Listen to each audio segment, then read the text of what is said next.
আসসালামু আলাইকুম, কেমন আছেন সবাই? আশা করি সবাই ভালো আছেন। আল্লাহ পাকের রহমতে আমরাও ভালো আছি ফ্রেন্ড।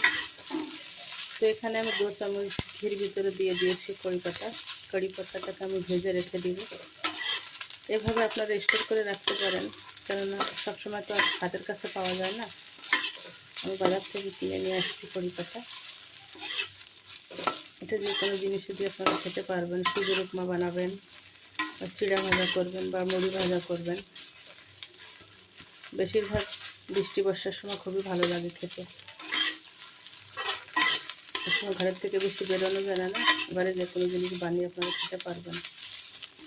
দেখতেই পাচ্ছেন একদম হারা হারা সবুজ সবুজ গ্রিন গ্রিন।